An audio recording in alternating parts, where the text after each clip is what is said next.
Monsieur le Premier ministre du Portugal, cher Antonio, cher coprésident, Mesdames et Messieurs les ministres, députés européens, parlementaires, chers concitoyens et concitoyennes européens, la paix mondiale ne saurait être sauvegardée sans des efforts créateurs à la mesure des dangers qui les menacent. Ces mots, ceux de Robert Schuman, le 9 mai 1950, sur la contribution qu'une Europe vivante doit apporter à la civilisation, sont plus essentiels que jamais.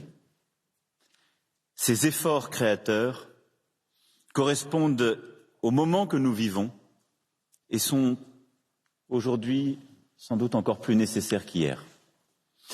Ils le sont en ces temps où la guerre est revenue, vous l'avez toutes et tous parfaitement dit, sur notre continent, au moment où un peuple européen, le peuple ukrainien, se bat pour la liberté.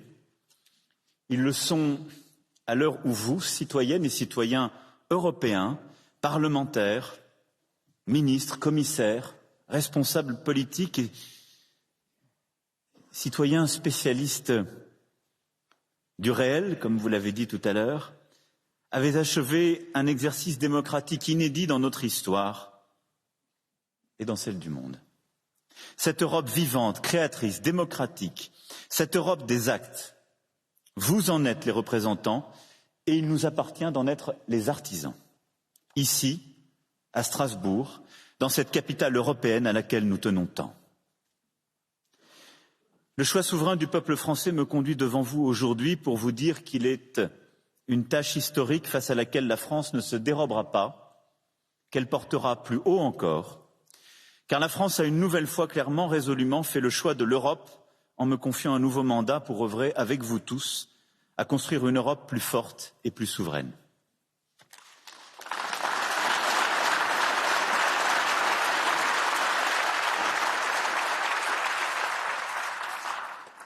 Cette Europe que nous célébrons aujourd'hui, nous avons décidé, il y a un an, collectivement, de lui faire franchir une nouvelle étape.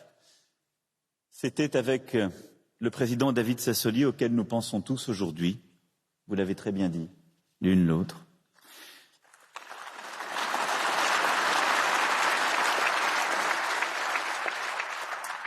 Et c'était sous présidence portugaise, cher Antonio, et je veux saluer la présidence et l'élégance du Premier ministre portugais qui est à nos côtés aujourd'hui pour, dans la continuité, être fidèle à cet engagement.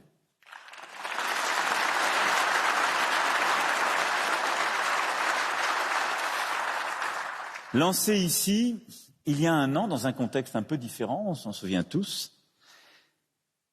ici à Strasbourg, dans cette capitale de la fraternité européenne retrouvée, dans ce Parlement qui abrite ce que nous avons de plus précieux, notre démocratie européenne. Cette nouvelle étape, c'est celle d'un exercice démocratique inédit dans notre Union, qui ne consiste non pas à confronter nos citoyens à des alternatives parfois peut-être trop simples, pour ou contre, mais de les associer pleinement à la réflexion sur l'avenir de notre Europe. Ce que vous avez fait, et qui est inédit, c'est d'être pleinement associé à la conception à un moment de défi historique et de créer par la délibération collective, l'intelligence du débat, la confrontation d'idées, des solutions, certaines prêtes à être tout de suite appliquées, d'autres qui doivent poursuivre leur chemin, mais toutes qui nous permettent de bâtir cette Europe d'aujourd'hui et de demain. Aujourd'hui, en ce 9 mai, la liberté et l'espoir dans l'avenir ont le visage de l'Union européenne.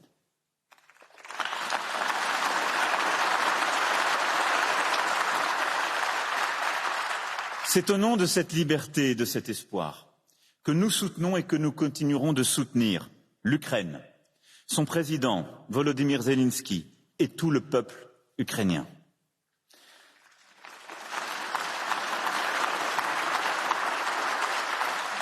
Quel est notre objectif face à la décision unilatérale de la Russie d'envahir l'Ukraine et d'en agresser le peuple?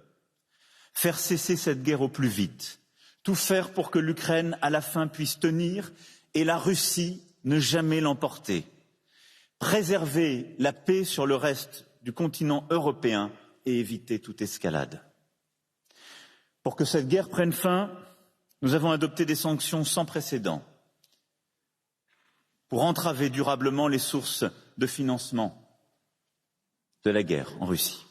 Pour soutenir l'Ukraine, nous avons mobilisé comme jamais d'importants moyens militaires, financiers, humanitaires, et nous devons accentuer nos efforts pour mettre en place une réponse efficace en matière de sécurité alimentaire, et nous continuerons. Pour que la justice parle, nous luttons et lutterons contre l'impunité des crimes inqualifiables commis par la Russie en Ukraine. Nous ne sommes pas pour autant en guerre contre la Russie. Nous œuvrons en Européens pour la préservation de la souveraineté et de l'intégrité territoriale de l'Ukraine, pour le retour de la paix sur notre continent. Il n'appartient qu'à l'Ukraine de définir les conditions des négociations avec la Russie. Mais notre devoir est d'être à ses côtés pour obtenir le cessez-le-feu, puis bâtir la paix. Puis, nous serons là pour reconstruire l'Ukraine en Européens, toujours. Car enfin,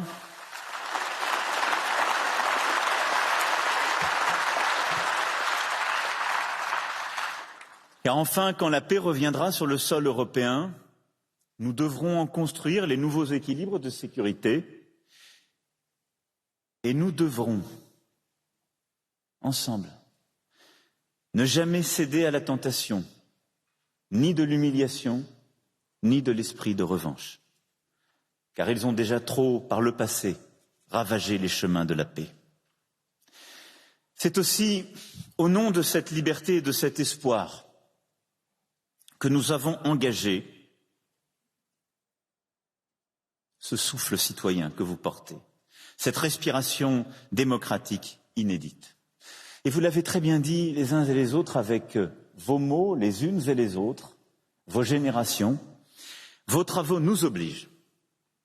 Et aujourd'hui ne marquent pas une fin, mais bien comme un point-virgule, la fin d'une étape de vos travaux et l'ouverture maintenant d'une responsabilité qui est nôtre.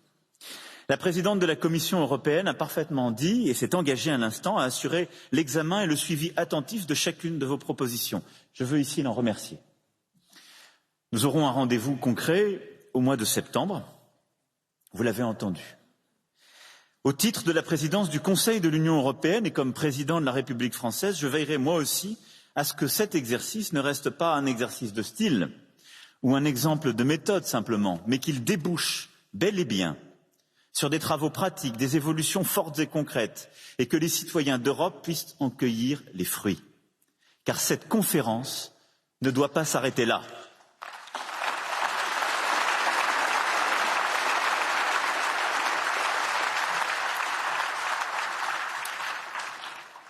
Ma conviction, retrempée, si je puis dire, dans le moment qui est le nôtre et la guerre que nous traversons, et que vos travaux ont confirmé, est tout d'abord que les crises ne doivent pas nous détourner de notre agenda.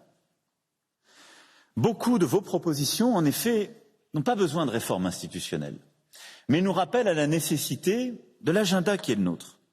La protection du climat et de la biodiversité, la santé et la qualité de notre alimentation, une Europe plus juste, plus inclusive, une Europe de l'égalité entre les femmes et les hommes, une Europe dotée des moyens de se défendre, une Europe solidaire, une Europe de la défense de nos valeurs et de l'état de droit partout. À travers vos propositions, beaucoup de choses très concrètes figurent. Et il nous appartiendra dans les prochains conseils et dans l'agenda de la Commission d'en tirer toutes les conclusions, je m'y engage ici. Vos travaux disent aussi deux exigences sur lesquelles je veux plus particulièrement revenir. Celle de l'indépendance et de l'efficacité, sans lesquelles il n'y a pas de légitimité de nos démocraties.